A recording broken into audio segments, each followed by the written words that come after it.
to the Pentecost Sunday. We are so glad to have you here with us this morning, and we pray that you will join us in some worship this morning.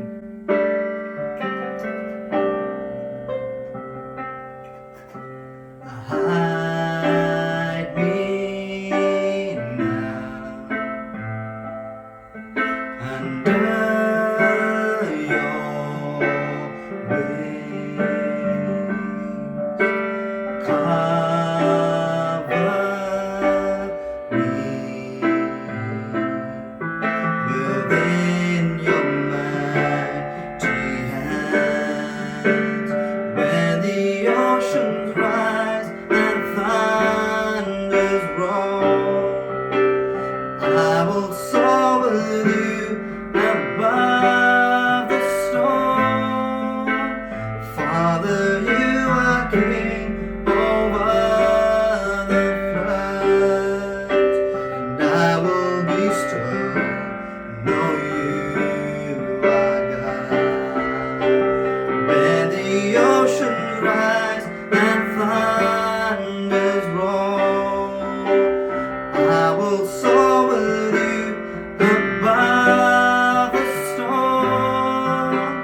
Father, you are King over the floods, and I will be still, know you are God. I will be still, know you are God.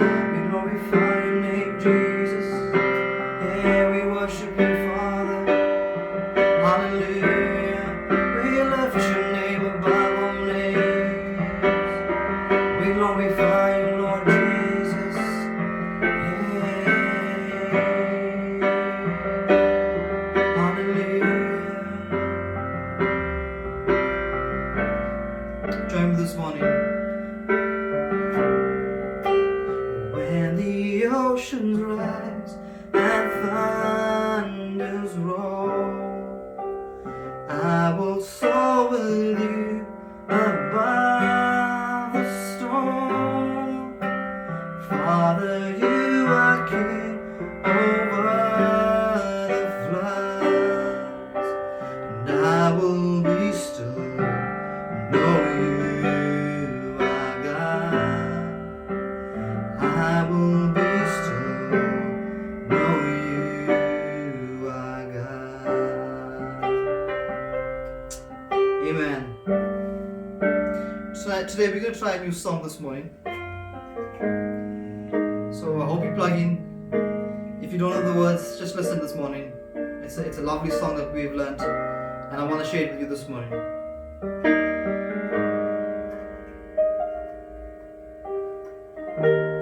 Lord bless you and keep you, make his face shine upon you, be gracious to you.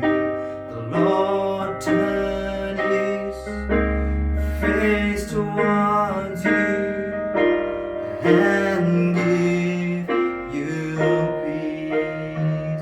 Try that this morning. The Lord bless you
so glad that you've tuned in again this morning, and I want to thank Darren for the wonderful worship that we just had. Well, this morning is Pentecost Sunday, and it is the Sunday when the Holy Spirit was released over humanity at large. And it followed what was known as the Ascension of Christ, which would have happened about 2 weeks ago that we've celebrated that now. And so we're just so glad that you've decided to join us, especially during this time of the year, and it being Pentecost Sunday. Well, if you have your Bibles with you, this morning I'm going to be talking to you about, can you hear the sound? Can you hear the sound? And if you have your Bibles with you, turn with me to the book of Acts, chapter 2, and I'm going to be reading from verses 1 through to 13. That's Acts chapter 2, and reading from verses 1 through to 13. This is what it says. When the day of Pentecost had fully come, they were all with one accord in one place. And suddenly there came a sound from heaven as of a rushing mighty wind, and it filled the whole house where they were sitting. Then there appeared to them divided tongues as of fire, and one sat upon each of them. And they were all filled with the Holy Spirit, and began to speak with other tongues as the Spirit gave them utterance. And they were dwelling in Jerusalem Jews, devout men from every nation under heaven. And when this sound occurred, the multitude came together and were confused, because everyone heard them speak in their own language. Verse number 7. Then they were all amazed and marveled, saying to one another, Look, are not all these who speak Galileans? And how is it that we hear, each in our own language, in which we were born? Parthians and Medes and Elamites, those dwelling in Mesopotamia, Judea and Cappadocia, Pontus and Asia, Phrygia and Pamphylia, Egypt and parts of Libya adjoining Cyrene, visitors from Rome, both Jews and proselytes, Cretans and Arabs, we hear them speaking in our own tongues the wonderful works of God. So they were all amazed and perplexed, saying to one another, Whatever could this mean? Others mocking said, They are full of new wine. May God bless the reading of his word. Now this morning, this is the day that the Holy Spirit, like I said, came and dwelled amongst humanity and has stayed with us. And it was a day that was promised by our Lord and Savior, Jesus Christ. Now, the interesting parts about this portion of scripture is what I want to look at with you this morning. The Bible says in verse number 1, when the day of Pentecost had fully come. I'm glad, and I hope you are too, that the God that you and I serve is not a God of half measures. The Bible says the day had fully come. And so he had released the Holy Spirit fully to you and I. It's not a half release. It's not a partial release. It is a full measure release. And I'm just grateful that our God does things in a proportion that is full and never ever anything less than full. In fact, the Bible teaches us that when he pours anything out, it is pressed down, shaken together, and many times it's running over. And so that's the God that you and I serve. The Bible also says that they were all together with one accord in one place. And you and I, during this lockdown that we've experienced and locked out of society and stayed at home, it's good to realize that also, back then, that they were all together in one place. And you and I have been in one place for a while now. During that time, we've had the opportunity for us to get back to being with one accord. There are times in our lives, and I want you to know that my home is no different from yours, where there are issues of life that arise, and we don't get the opportunity to deal with those issues of life. Many times we've got to allow those issues of life to just fade away. Sometimes they get swept under the rug. But do you know that when you are in one place for a long time, you have to get to a place where you are with one accord with whoever you are with. And many times that means you've got to iron out issues of life. You've got to discuss things that you generally would not want to discuss. And I'm sure that each of you, including myself, has gone through that experience where the longer I've spent with my family, the longer time I've spent with my wife, it's given me an opportunity for us to get back to a place where we are with one accord. We're no longer living in a place where she's got her own chord and I've got mine. And if you're a musician, you'll know exactly what I'm talking about. It's important for you and I to get to a place where we are with one accord. I think it's important also for you to understand that many of us think that we need to be in one accord. The Bible doesn't say we ought to be in one accord. We've got to be with one accord. And with one accord means that I compromise.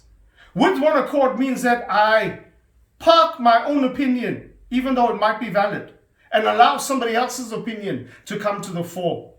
With one accord is not in one accord. And you and I need to be able to be with one accord. And I found that during this whole lockdown experience, it's given me the opportunity to get to a place where I am with one accord. I hope you are with one accord again. Then the Bible says in verse number 2, and suddenly there came a sound from heaven. And that's the point that I want to labor a bit with you this morning. It's in fact what we've entitled today's message, Can You Hear the Sound? And the Bible says that it came suddenly. Now, do you know that when you are in a place where you've been in one place, and when you are with one accord with the people that you are with, there's going to be a suddenly experience in your life. And I know many of you have been waiting for God to do something suddenly in your life. I believe that this is the season. This is the time. Many of you have been maybe at war with each other in order to get to a place where you are with one accord. Many of you have gone through many nights of arguing, possibly. I'm sure you have, during this season. And you are now at a place where you are with one accord. I want you to know that God has allowed those things to happen in order for Him to bring in a suddenly moment into your life. And I know a suddenly moment is something that changes the nature of our lives. It changes the ball game, if you like. It changes our strategy. It changes our focus. A suddenly moment is what you and I are about to receive. The Bible says, there came a sound out of heaven. I like that. I like that. There came a sound out of heaven. And you know, there's something special about sound. God always functions with sound. There are portions of scripture that we can go through. I mean, the Bible talks about the prophet Elijah. And God had locked up the heavens for a number of years. There had been no rain. They were stuck in a time of drought. And the prophet Elijah, when he's talking to the people that had assembled, he said to them, I hear the sound of an abundance of rain. And that is a vital part of being a child of God. We need to be able to hear the sounds that are coming out of heaven. What is God doing in this season? What is God doing right now? And in order for us to understand what He's about to do, if we can hear the sound, we'll know what's about to happen. The Bible says that in the book of Genesis, chapter 1, and I want to read it, verses 1 through to 4. In the beginning, God created the heavens and the earth. The earth was without form and void, and darkness was on the face of the deep. And the Spirit of God was hovering over the face of the waters. Then God said, let there be light. And there was light. And God saw the light, that it was good. And God divided the light from the darkness. Now that is vital for you and I to get to a place where we understand. God in the beginning, the Bible says, He created the heavens and the earth. But guess what? Even God's creation in the beginning, it was void, it was without form, and it was dark. That's what the Bible says. When He sees that what He's created, His handiwork, in the beginning, He created the heavens and the earth. And when He had finished, when He sees it's formless, when He sees it's void, when He sees it's dark, the Bible says the Spirit of God hovers over the face of the waters. And that is where the darkness was. It was over the face of the deep. That's where the darkness was. And so the Spirit of God, and I want you to remember that because we're going to get to that a bit later. The Spirit of God hovers over the waters, the face of the waters. And then, after the Spirit of God, which is a direct reference, in case you didn't know, to the Holy Spirit, hovers over the face of the waters, the Bible says God then speaks.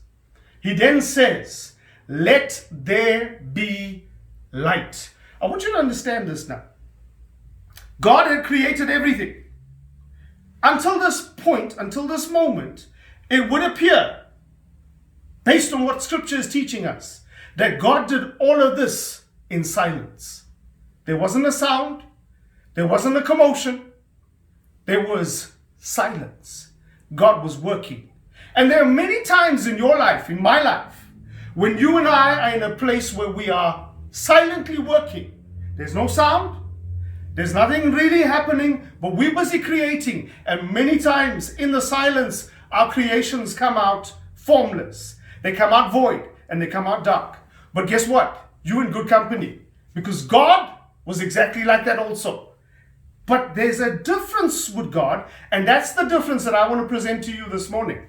When God saw that it was shapeless, when he saw that it was void, and when he saw that it was dark, he took a step back. He allows the Holy Spirit to hover over the face of the waters, over the darkness, over the face of the darkness. And then he speaks. And you know what speaking is? Guess what? Speaking is sound. It's a sound. It's a sound coming out of heaven himself. You know what? Heaven is not heaven if God is not there. Now you need to remember that. Heaven is not heaven if God is not there. And so where God is, that's where heaven is. That's where paradise is. And if God is speaking over the dark, it's a sound coming out of heaven himself. It is heaven himself, God, speaking, and there's a sound coming out. Also, what you need to remember, every time you speak, you release a breath. There's a wind coming out of your vocal cords that presents in the sound that you hear. And so there's a wind that comes out of God. There's a speaking. And God speaks into the darkness, right? After the Spirit of God had hovered over the face of the waters, over the face of the deep darkness, he speaks to the darkness and he says, "Let there be light." You know what? That's vital for you and I to realize. He speaks to the problem, which is the darkness as he saw it at that point. And when he talks to the rest of creation, he's speaking to the shapelessness, the formlessness. He's also in aspects speaking to the void. But in this instance, right now, he's speaking to the darkness. And he's saying to the darkness, "Let there be light." And so he says, release the light. I want you to grab that this morning. That the Spirit of God allows God himself to now speak to the problem and say to the problem, release the victory. Release the light. The light is in the darkness. I hope you get that. He speaks to it and he says, "You, darkness, let there be light." And you know what? There was light. The Bible says God took a moment. He looks at the light, and the Bible even says he saw the light and he saw that it was good. I like that. I like that. I like that. And so without God speaking, without the sound that came out of his mouth, his creation would have remained void. It would have remained formless, and it would have remained dark. I hope that's resonating in your spirit this morning. If he did not make a sound, and the sound that he made came as a result of the Spirit hovering over the waters, all right? That was the process that God went through. Okay. The Bible teaches me something that physics teaches me different. Now, I'm not here to re-educate you because, mind you, physics is right. So when you're answering your papers at school and when you're sitting in exams, don't change your answer, because what they teach you in school is right in terms of the kingdom of the world. The kingdom of the world functions on a space where light travels faster than sound. Okay? So the speed of light is faster than the speed of sound, and that's true. And so when you're answering your papers, when you're sitting in the exams, don't change your answer. But here's another truth that you and I need to grab a hold of. The kingdom of God teaches me that light follows sound. Now, how's that? Let me explain it a little bit deeper. When you experience a lightning and a thunderstorm, you will see the lightning, the light strike, and after the light that is struck, there's a roll of thunder which is actually attached to that light, but the light travels faster than the sound. So your eyes are able to see it faster than your ears can catch the sound of what it had just done. Okay? So the kingdom of the world, light travels faster than sound. The kingdom of God is different. Even though light is faster than sound, light will only manifest on the sound that's coming out of your mouth. Light will only manifest on the sound being there first. That's why God said, let there be. The Bible says he created, right? And he wasn't speaking when he created at that point. But when he had created, it was dark, it was void, it was formless, it was shapeless. But when he speaks, there's light. And so light will follow the sound in the kingdom. In the kingdom. But on the earth, it's different. But in the kingdom of God, light follows sound. That means that sound will get to a place faster than the light. Let me go back to our key text. The Bible says, then there appeared to them divided tongues. Divided tongues. And one sat upon each of them. Now, that's interesting, because this has become a bit of a challenge in the kingdom of God.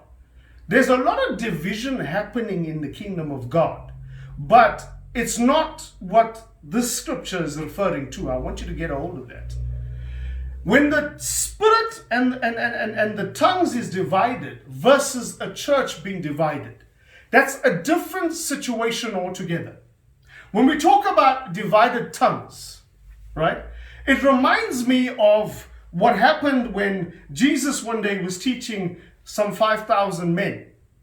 Only the men were recorded, but I'm certain there were more than men, but they only numbered the men, okay? But there were more than men at that day, because there was a boy that stepped forward to meet the need that Jesus had. Jesus had a need for these 5,000. He wanted to feed them. And a boy steps forward with 5 loaves and 2 fish. 5 loaves and 2 fish. And the first thing that happens when Jesus takes it into his hands, he gives thanks and he breaks it. He divides it, right? But when he puts it into the hands of his disciples, it does not divide, it multiplies. There's a big difference here now. So in the hands of Jesus, he divides it. In the hands of the disciples, it multiplies. And so the divided tongues, that's a spirit move. That's a God move. And so God can divide his tongues. But when it reaches man, it must multiply. It ought not to divide further. You and I don't have to divide the Spirit of God, the tongues that God sends our lives, the manifestations that God sends our lives. He would divide it out of heaven to reach you and I. But when it sits on us, when it sits upon us, it ought to multiply. Let me further demonstrate that. The story that I spoke about just now, everybody ate. There was nobody that went home hungry. The Bible even says that when they gathered up the fragments that remained, they filled 12 baskets full. 12. So there was even room for waste with what God had done. After he divided it in his hands and put it in the hands of his disciples, it multiplies. The book of Acts is packed with a church that was multiplying and not dividing. You see, everybody got stuck on, you and I are not God. You and I need to remember that. There's one God. He is God. He is sovereign. If he divides something, that's okay. But you and I, in our hands, it ought to multiply. And I want you to get that picture. And so the church, the book of Acts tells me, it multiplied. It grew from strength to strength. It did not divide. It multiplied. You and I ought not to divide the house of God. It is not your responsibility to divide the kingdom. It is God's responsibility to send the divided anointing upon a house in order for multiplication to happen in our hands. But you and I divide nothing. The Bible says that there was divided tongues, but it was one spirit. And the body of Christ functioned in one spirit, in unity, in agreement. And I'm saying to you here today, I don't care what tongues you speak in. The Holy Spirit might manifest in your life, and I'm certain he would, differently to the way he manifests in my life. Because the tongues that I've received is divided. It's different from the tongues that you've received. It comes from the same source. But when it divides, it's a separate number. It's a separate issue. But in my life, I don't divide it further. I allow God to multiply it. And I'm praying that in this season, that a spirit of multiplication will visit your house. It is not your responsibility for you to divide further what God has already divided, but it is your responsibility to take what God gives you and to allow it to multiply. And there's a season of multiplication coming into your life. The Bible says, verse number 4, and they were all filled with the Holy Spirit and began to speak with other tongues, as the Spirit gave them utterance. As the Spirit gave them utterance. Okay. Now, you remember I told you to remember that verse that I was referring to in the beginning. I want to go back to that verse. The Bible says in the book of Genesis, chapter 1, and I want to read verse number 2. The earth was without form and void, and darkness was on the face of the deep. And the Spirit of God was hovering over the face of the waters. Verse number 3. Then God said, let there be light. The Spirit of God that is being released over your life. The reason why you and I need the Holy Spirit is very simple.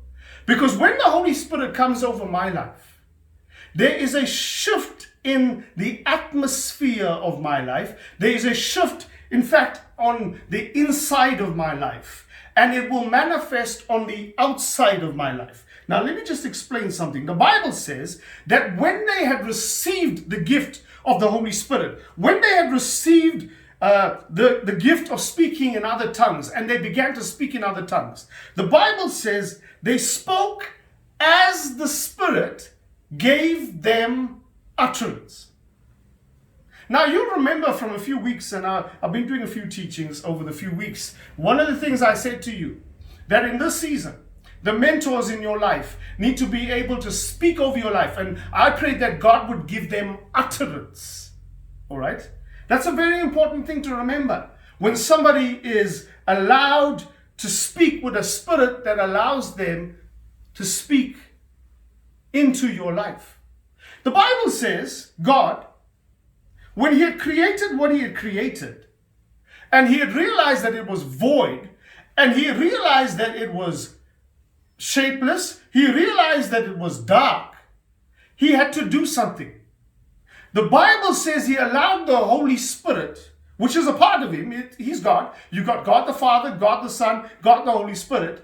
They do things differently, but they exist as one. They are one. So we have one God, but he has three different personalities. One of them is the Holy Spirit. So he allowed the Holy Spirit to hover over the face of the waters. And then the same thing that happened in the New Testament happened with God, in fact. Because after the Holy Spirit had descended over the problem, after the Holy Spirit had descended over what had happened there, all of a sudden, God has an utterance. He speaks a word. He speaks a word into the darkness. This is God. And I want you to know something. If it works for God, you and I need to understand. If God himself did not separate himself from this, if you like, a law of God and how it ought to function in the kingdom, then you and I need to come under that function of God. And this is what happens after that, when God receives the Holy Spirit over the issue that has presented, he has an utterance. The utterance is, let there be light. And it was a powerful utterance. I'll tell you why. Because the Bible says that there was light and it was good. Now, where did that goodness come from? And how did that light get released out of a darkness that had been created by God? Let me tell you. The Bible says in Acts, as the Spirit gave them utterance, they spoke. As the Spirit gave them utterance, they spoke. I'm praying, just like how it happened for God in the beginning, right? That you and I would allow the Holy Spirit to hover over the face of our issues of life. I'm praying that you would have allowed the Holy Spirit to maybe hover over your marriage, hover over your families. And I believe in many instances, I know, especially for my home, we're coming through a time when I know the Holy Spirit has been hovering over my family. He's been hovering over the problems that I've been facing. And let me tell you something. I want you to know, I preach the gospel, but my life is not immune to the storms of life. I go through the same storms as you go through. And many times I might go through worse storms than you go through. But let me tell you the difference. The Holy Spirit is hovering over the waters of the storm. He's hovering over the waters, the face of the waters. He's hovering over the face of the deep, the darkness. And when he's hovering, there's a time when there's a sound that is, in fact, similar, maybe just as powerful, might some people would argue more powerful than the sound of the rushing wind that's going to come out of the mouth of a child of God, just like it came out of God himself when he said, after the Spirit of God had hovered over the waters, he said, let there be light. And that was a powerful word because it changed the darkness into light. He went on each day to say, let there be, let there be, let there be. And it was the same Spirit that was coming out of him every time, allowing him to speak and allowing the situation to change. I want you to know in this season, as you come out of this lockdown, and many of us, tomorrow is going to be the 1st of June. And tomorrow in our country represents us going into level 3. And for that, it means that many of us will return to more of a normal type of life, or more of the usual type of life that we've seen before. When you leave your home, are you going to be leaving with the Holy Spirit packed up on the inside of you? Because he's been hovering over the surface of your life. Because he's been hovering over the issues of life, the issues of your marriage, the issues, maybe some of you challenged in your sexuality, the issues of your sexuality, the issues and the challenges that you face at home or at school or at your jobs. Have you allowed him to hover over it so that now when you speak, he gives you an utterance that's going to be in line with the utterance that God made right at the beginning, where he said to a dark world, where he said to a void world, where he said to a shapeless, formless world, let there be form, remove the voidness, let there be light. And the Bible says it was, and it was good. I don't know about you, but I want to walk into systems and situations and circumstances where I look at something that was dark, and when I speak a word in a situation, I see that there's good all of a sudden. I look at it and I see that it's changed. And do you know that the world is ready to receive a church of God that is able to do that in this season? The Bible says that God did it in the beginning. And now he's handed that authority by releasing the Holy Spirit in the power that it was released on and on the day of Pentecost. You and I now have that ability. We now have that authority. In fact, we have that power. We have that power. What a wonderful place to be in, where the Holy Spirit is so rife in our lives. It is so functional in our lives that when we speak, hey, there's a difference. In fact, I want to just go back to verse number 2, in the latter part of verse number 2. The Bible says, and suddenly there came a sound from heaven as of a rushing mighty wind, and it filled the whole house where they were sitting. Now, the thing about this morning is I know that most of the world, the Christian world, is in a place where they are sitting in their own homes right now, listening to a word of God right now. And you know, it's almost as if we're back on the day of Pentecost, where our lives are prepared to receive a Holy Spirit that will fill our whole house. I don't know about you, child of God, but as much as I've appreciated the Holy Spirit that has been hovering over my house, I want him to come into the inside of my home. I want him to flow through the corridors of my marriage. I want him to flow through the corridors of my relationship with my son, with my relationship with my daughter, with my relationship with my family, with my wife, with whoever. I want the Holy Spirit to be in my whole house. And the Bible says that that's what happened. Verse number 2 says, the Holy Spirit came into the whole house. He filled the whole house. And I'm saying to you here today, especially with what you and I have experienced, today, as it is the last day before we go to level 3, I want you to say to God, Lord, let your Spirit fill my whole house. Let it fill my whole marriage. Let it fill my whole life. Let it fill my whole family. Let it fill my whole job, my whole business, whatever it is you're involved in right now. Lord, let it fill. And you know what? As a result of that filling comes the ability to speak, because the Holy Spirit has now hovered. It's come into the face of the deep. It's hovered over the waters of your life. And you know there's a flow in your life. Waters speak about a flow. That's what it speaks to me about. I'm not saying it speaks to everybody about that, but that's what it speaks to me about. It speaks about a flow. And there's a flow of our life. Even now during the lockdown, there's a flow. And God wants to allow the Spirit. He wants you to allow the Spirit to come into the flow of your life. I need to accelerate into a conclusion. The Bible says in the book of Acts chapter 1, verses 4 through to 8. This is Jesus, and it's his final words before he ascends. It's important for you and I to look at it. Verse number 4, and this is what happens.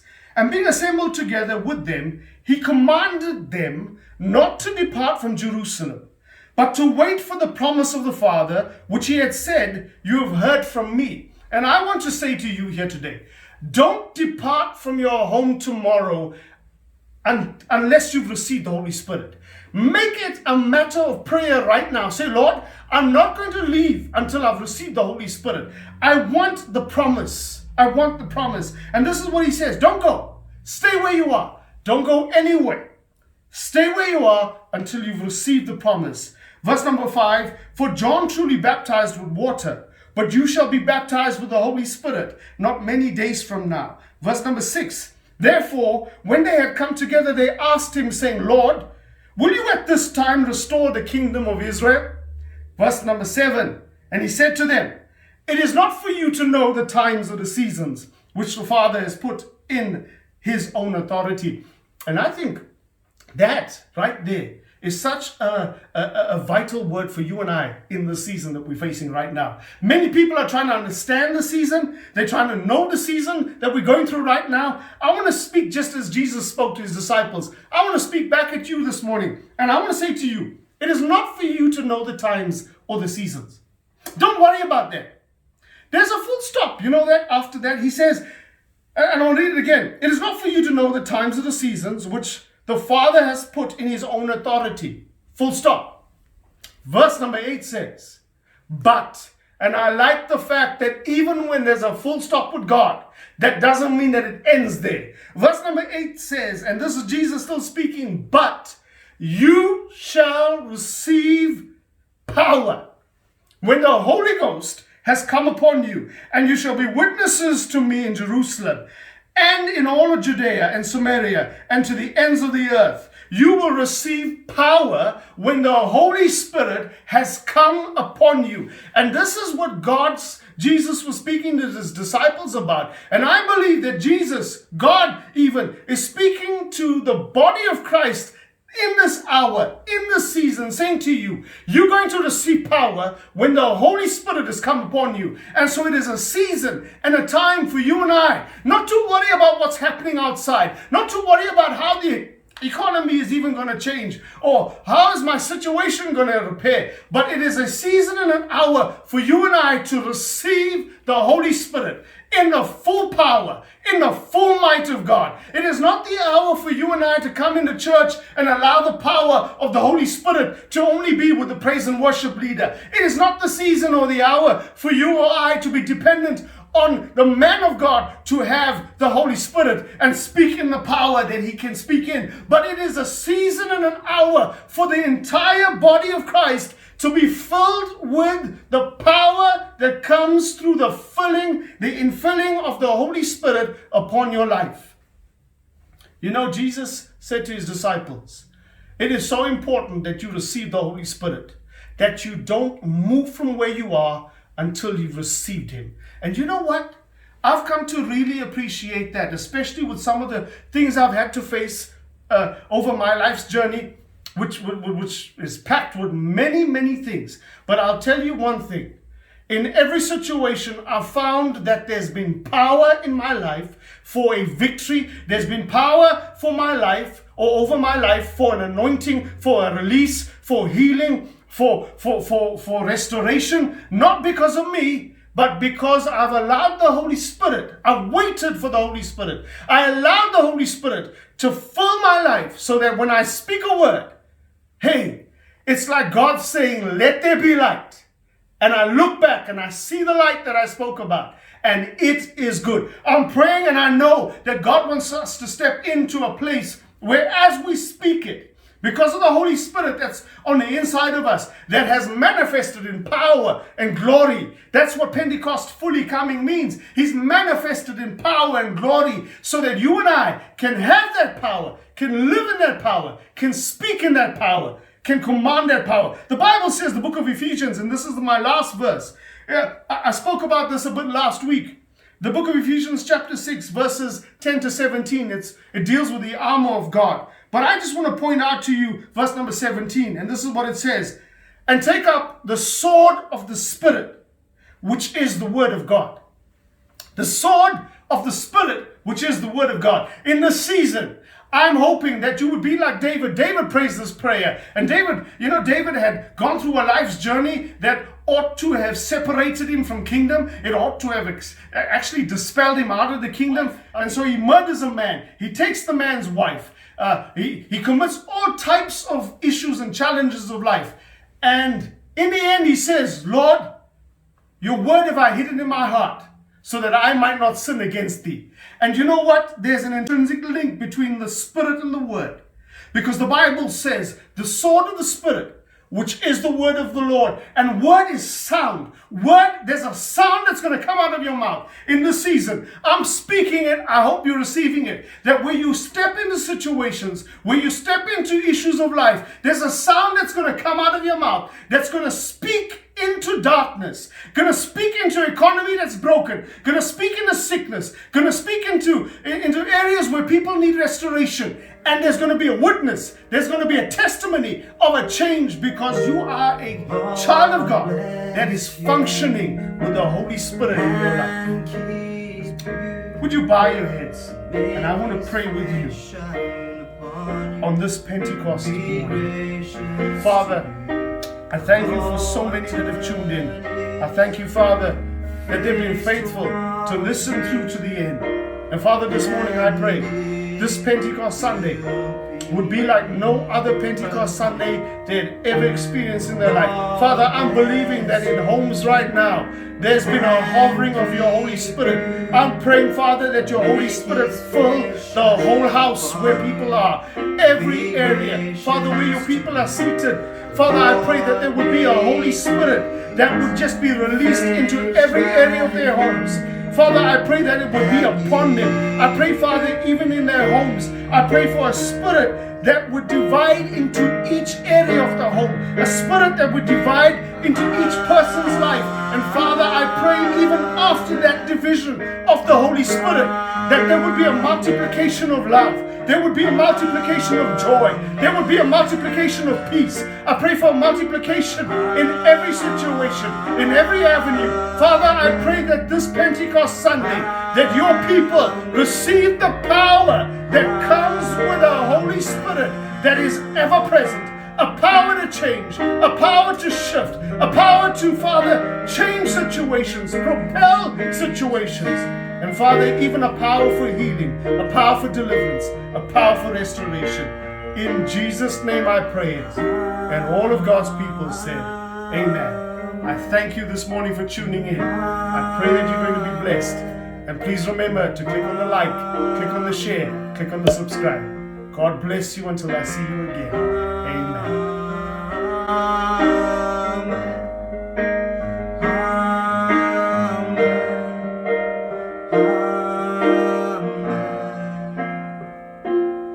May His favor be upon you and 1,000 generations, and your family and your children